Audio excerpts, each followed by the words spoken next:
नमस्ते नमस्कार दोस्तों। जैसा कि आज है 6 फरवरी और 6 फरवरी का आपका सेकंड शिफ्ट का एसएससी जीडी का एग्जाम जो समाप्त हो गया है। तो आज के इस वीडियो में देखेंगे सेकंड शिफ्ट में पूछे गए 20 जीके जिसके प्रश्न में से अधिकतम रियल प्रश्न मिल गए। तो चलिए वीडियो को शुरू करते हैं। विद एक्स्ट्रा फैक्ट्स के साथ हम इस वीडियो में लेकर उपस्थित हैं। ठीक है, चलिए वीडियो को शुरू करते हैं। इससे पहले चैनल को सब्सक्राइब कर लीजिएगा, नोटिफिकेशन कॉल पर क्लिक कर लीजिएगा।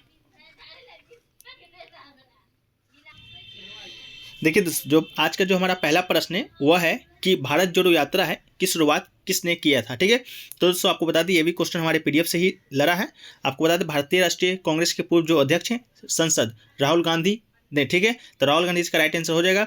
इसके साथ ही तमिलनाडु के जो मुख्यमंत्री हैं मिथुवेल करुणानिधि स्टालिन के द्वारा 7 सितंबर 2022 को कन्याकुमारी में लॉन्च किया गया था भारत जोड़ो यात्रा। ठीक है, तो ये क्वेश्चन दोस्तों आपका एक बार पहले भी आ चुका था कि भारत जोड़ो यात्रा में जो आपकी प्रियंका वाड्रा है जो राहुल गांधी जी की बहन है वो आपका कहाँ से यात्रा में सम्मिलित हुए थे। ठीक है, तो उसको दोस्तों हमने मध्य प्रदेश बताया था। उसी में दोस्तों हमने आपको बताया था कि भारत जोड़ो यात्रा आपको राहुल गांधी के द्वारा शुरू किया गया था जो कि आपका कश्मीर से कन्याकुमारी तक, कन्याकुमारी से कश्मीर तक यात्रा को तय करना था जो कि अब समाप्त भी हो गया है। तो जिसका राइट आंसर आपका राहुल गांधी बिल्कुल राइट आंसर आज का शिफ्ट में राइट आंसर हो जाएगा। ठीक है, चलिए इसके अलावा देखिए पूछा गया था दोस्तों आपका नीति आयोग का फुल फॉर्म क्या होगा। ठीक है, तो नीति आयोग को फुल फॉर्म की बात करेंगे दोस्तों तो नीति आयोग के बारे में आप लोग को मालूम होगा national institute for transforming India. ठीक है, ये आपका नीति आयोग का फुल फॉर्म होता है। ये दोस्तों ये भी क्वेश्चन हमारा पीडीएफ से ले रहा है यानी कि आपका रिपीटेड क्वेश्चन है।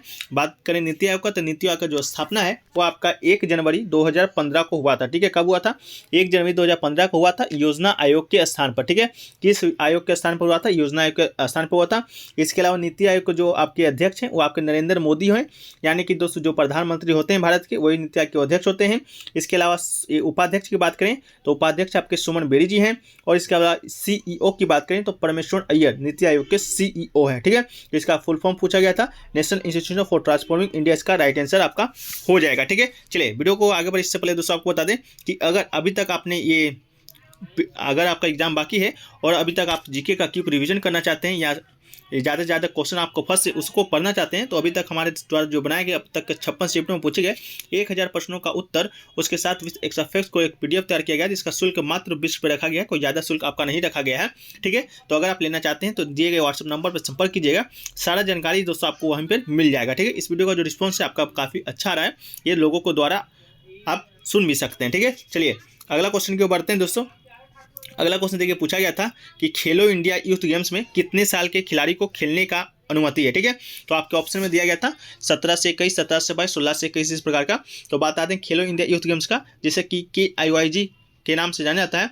पूर्व में आपका इसका नाम आपका खेलो इंडिया स्कूल गेम्स था। ठीक है, तो ये भी क्वेश्चन आपसे पूछा गया कि खेलो इंडिया यूथ गेम्स का पूर्व में नाम क्या था, तो इसका राइट आंसर आपका खेलो इंडिया स्कूल गेम्स था। ठीक है, इसके बाद ये बात करें तो ये भारत में वार्षिक राष्ट्रीय स्तर के बहुविषयक जमीनी स्तर का खेल है जो कि जनवरी या फरवरी में 2 श्रेणियों के लिए आयोजित किया जाता है अर्थात अंडर 17 वर्ष के लिए स्कूली छात्र और अंडर 21 के लिए कॉलेज के छात्र। ठीक है, तो इसका राइट आंसर आपका 17 से 21 आपका राइट आंसर हो जाएगा। और प्रत्येक सर्विस 1000 बच्चे को अंतर्राष्ट्रीय खेल आयोजनों के लिए तैयार करने के लिए 8 वर्षों के लिए 5 लाख का वार्षिक छात्रवृत्ति भी दी जाती है। ठीक है, तो आपका 17 से 21 इसका राइट आंसर आपका हो जाएगा। ठीक है, चलिए अगला जो क्वेश्चन देखिए पूछा गया था कि केलुचरण महापात्र हैं जो कि उनका जो संबंध है आपका किस नृत्य से है। ठीक है, तो केलुचरण महापात्र की बात करें तो ये आपका ओडिसी डांसर है, ओडिसी नर्तक है। तो आपका राइट आंसर ओडिसी हो जाएगा। उड़ीसा आपको मालूम होगा उड़ीसा का शास्त्रीय नृत्य है। ओडिसी एक प्राचीन शास्त्रीय नृत्य जिसकी उत्पत्ति भारतीय उड़ीसा में हुआ था। और उड़ीसा के प्रसिद्ध नर्तक की बात करें केलुचरण महापात्र के अलावा तो सुजाता महापात्र, इसके बाद रतिकांत महापात्र, गंगाधर प्रधान, ये सब आदि जो आपके नर्तक हैं वो आपके ओडिसी से संबंधित है। इसके अलावा केलुचरण महापात्र जी की बात करें तो आपका पद्म विभूषण पाने वाले पहले व्यक्ति हैं। ठीक है, तो उड़ीसा के पद्म विभूषण पाने वाले पहले व्यक्ति हैं। ठीक है, इसके अलावा दोस्तों आपका एक आया था आपका भरतनाट्यम से भी संबंधित प्रश्न आया था कि इनमें से कौन सा जो नर्तक है भरतनाट्यम के सुप्रसिद्ध कलाकार हैं। ठीक है, तो इसका भी राइट आंसर आपका देख लीजिए, ऑप्शन तो मिल नहीं पाया है।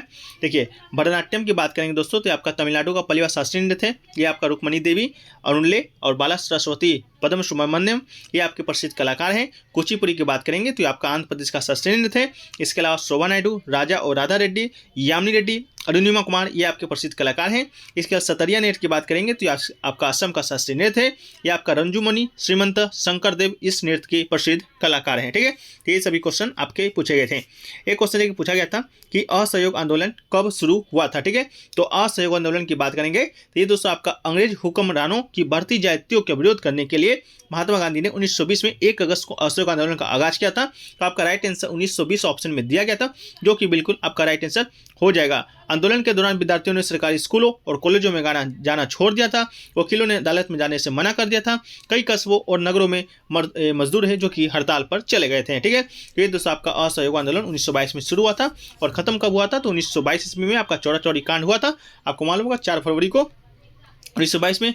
उसी कारण आपके महात्मा गांधी जी ने असहयोग आंदोलन को वापस ले लिया था। ठीक है, चलिए अगला क्वेश्चन को बढ़ते हैं दोस्तों। अगला क्वेश्चन देखिए आपसे पूछा गया था कि सतलज बांध किस नदी पर है। इस तरह का कोई प्रश्न पूछा गया था, ये भाखड़ा नागल पूछा गया था। आप लोग कमेंट सेक्शन में बताइएगा। तो इस वीडियो में सतलज बांध को लिए हैं, तो सतलज बांध आपको बता दें कि चिनाब नदी पर स्थित, जो कि बड़लाचा दर्रा से होकर गुजरता है। तो आपका इसका राइट आंसर हो जाएगा। देखिए एक क्वेश्चन देखिए पूछा गया था, मौलिक कर्तव्य किस देश के संविधान से लिया गया है। तो 4-5 वीडियो हमने बात किया, कोई एक मौलिक कर्तव्य बोल रहे थे, कोई मौलिक अधिकार बोल रहे थे, तो दोनों को इस वीडियो में हम लोग देख लेते हैं। तो मौलिक कर्तव्य की बात करेंगे तो पहली बात तो ये विचार जो है आपका रूस के संविधान से हमारे भारतीय संविधान में लिया गया था। कब लिया गया था तो 42वां संविधान संशोधन हुआ था 1976 में, उसी के माध्यम से भारतीय संविधान में जोड़ा गया था। भाग ए में शामिल किया गया था। अनुच्छेद की बात करेंगे तो अनुच्छेद 51 क में शामिल किया गया था, मतलब कि 51 ए में शामिल किया गया था। और किस मंत्री के सिफारिश पर, तो सरदार स्वर्ण सिंह समिति के सिफारिश पर, जो कि उस समय के आपके मंत्री थे, तो उसी के सिफारिश पर आपका शामिल किया गया था। इसके अलावा दोस्तों बात करेंगे मौलिक अधिकार का, तो ये लिया गया है हमारे संयुक्त राज्य अमेरिका के संविधान से। ठीक है, इसके अलावा इसका जो अनुच्छेद है आपका 12 से 35 अनुच्छेद में वर्णित है भाग 3 में। ठीक है, तो आपका मौलिक अधिकार संयुक्त राज्य अमेरिका से और मौलिक कर्तव्य आपका रूस के संविधान से लिया गया है। ठीक है, तो आप दोनों देख लीजिएगा आपका क्या एक प्रश्न बना था। एक क्वेश्चन देखिए बना था, गयासुद्दीन पहलवान का शासनकाल कब से कब तक है, यह पूछा गया था। तो गयासुद्दीन पहलवान की बात करेंगे दोस्तों, तो इसका जो वास्तविक नाम है आपका बहाउद्दीन था। ठीक है, दिल्ली सल्तनत का गुलाम वंश का एक शासक था। इसके अलावा शासक था गुलाम वंश का। और इसकी बात करेंगे आपका, तो इसका जो शासनकाल है आपका देखिए कब से कब तक था, तो आपका 1265 से 1287 तक राज किया था। ठीक है, तो आपका राइट आंसर क्या हो जाएगा, 1265 से 1287 दोस्तों आपका इसका है, जो कि राइट आंसर आपका हो जाना चाहिए। ठीक है, इसके अलावा दोस्तों बात करेंगे आपका ये गुलाम वंश का, तो गुलाम वंश का दोस्तों संस्थापक आपका कुतुबुद्दीन ऐबक था। ठीक है, जिसने गुलाम वंश का संस्थापक किया था, वो आपका 1206 में आपका स्थापना किया था। और कुतुबुद्दीन ऐबक 1206 से 1210 तक शासन किया था। इसके बाद उसका बेटा आया था आराम शाह ने दोस्तों आपका 1210 में आपका शासन किया था, ज़्यादा दिन तक ये शासन नहीं कर पाया था। इसके बाद दोस्तों आपका एक प्रसिद्ध शासक हुआ इल्तुतमिश दोस्तों आपका शासन किया था आपका 1210 से 1236 ईस्वी तक। ठीक है, तो इल्तुतमिश 1210 से 1236 क्या था। इसके बाद दोस्तों एक और महत्वपूर्ण शासक है आपका रजिया सुल्तान के बारे में, जो कि मध्यकालीन भारत की पहली महिला सुल्तान थी। तो वो आपका शासन की थी रजिया सुल्तान 1236 से 1240 ईस्वी तक। ठीक है, ये सब आपको लिखने की जरूरत नहीं है, आपको हम पीडीएफ प्रोवाइड करा देंगे, उसमें सारा सम्मिलित रहेगा। तो पीडीएफ आपको टेलीग्राम चैनल पर इसका मिल जाएगा, बस आपको चैनल को सब्सक्राइब कर लेना है, नोटिफिकेशन बिल को ऑन कर लेना है। ठीक है, इसके बाद दोस्तों आपका गयासुद्दीन एक बलवान जो पूछा गया था 1265 से 1287 का राइट आंसर था। इसके बाद इसका एक जो बेटा था क्यूमर्स, जो कि आपका गुलाम वंश का अंतिम शासक था, वो आपका 1287 से 1290 तक आपका शासन किया था। ठीक है, ये सभी महत्वपूर्ण शासक गुलाम वंश थे, जो कि हमने आपको बताने का प्रयास किया है।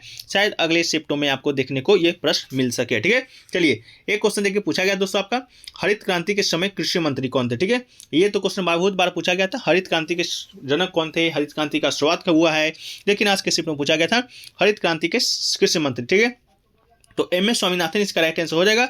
ये आपके मुख्य वास्तुकार थे, भारत में हरित क्रांति के जनक थे। चिंद्रवरम सुब्रमण्यम इनका पूरा नाम है। उस समय के खाद्य मंत्री और कृषि मंत्री थे।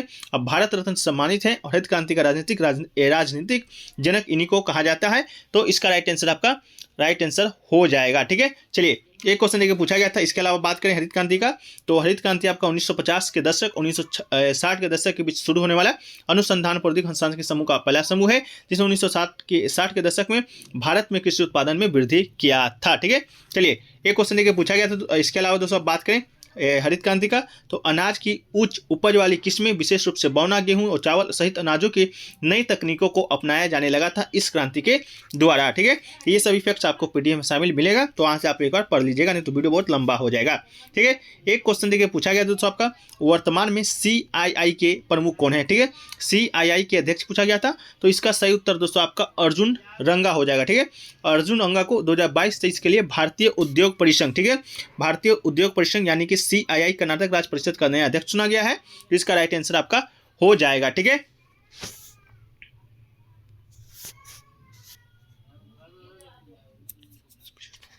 केरल का कौन सा त्यौहार है जो कि राजा महाबली की आड़ में मनाया जाता है। ठीक है, तो दोस्तों ओणम वामन और राजा महाबली का स्मरण करता है।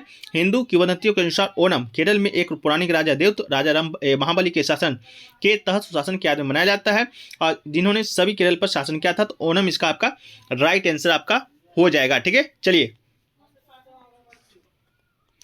एक क्वेश्चन देखिए दोस्तों आपका पूछा गया GNP का फुल फॉर्म, तो GNP का फुल फॉर्म की बात करेंगे दोस्तों, तो ग्रोस नेशनल प्रोडक्ट इसका आपका राइट आंसर हो जाएगा GNP का। ठीक है, इसके अलावा GDP का फुल फॉर्म क्या होता है, तो ग्रोस डोमेस्टिक प्रोडक्ट आपका GDP का, और GNP का ग्रोस नेशनल प्रोडक्ट आपका इसका राइट आंसर आपका हो जाएगा। ठीक है, ये पूछा गया था कि बांध बनाने से दोस्तों पौधे पर क्या प्रभाव पड़ता है। ठीक है, तो बांध बनाने पर पौधे पर क्या प्रभाव पड़ता है ये आपसे पूछा गया था। तो बांधों के जो आसपास जो निवास स्थान होते हैं, बाढ़ आने से पेड़ पौधे और अन्य जीवन नष्ट हो जाते हैं, जो कि अवघटित होकर वायुमंडल में बड़ी मात्रा का कार्बन का उत्सर्जन करते हैं।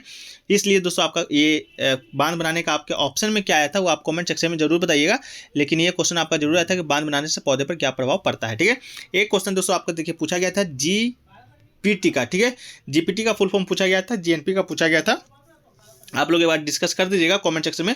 लेकिन GPT का जो फुल फॉर्म होता है जेनरेटिव प्री ट्रेन ट्रांसफॉर्मर, इसका राइट आंसर होता है। ठीक है, अगर GPT का पूछा गया होगा तो। ठीक है, एक क्वेश्चन देखिए पूछा गया था कि राज्यों में जो मंत्रिपरिषद की नियुक्ति होती है वो किसके सलाह पर की जाती है। ठीक है, तो आपको बता दें कि राज्यों में जो मंत्रिपरिषद का नियुक्ति होता है वो तो आपका राज्यपाल करता है। ठीक है, तो राज्यपाल करता है, लेकिन किसके सलाह पर किया जाता है, तो आपको बता दें कि जो परिषद के अन्य सदस्य उसकी नियुक्ति राज्यपाल के द्वारा मुख्यमंत्री की सलाह पर की जाती है। ठीक है, सलाह पूछेगा तो मुख्यमंत्री हो जाएगा, लेकिन नियुक्ति से पूछेगा तो आपका राज्यपाल हो जाएगा।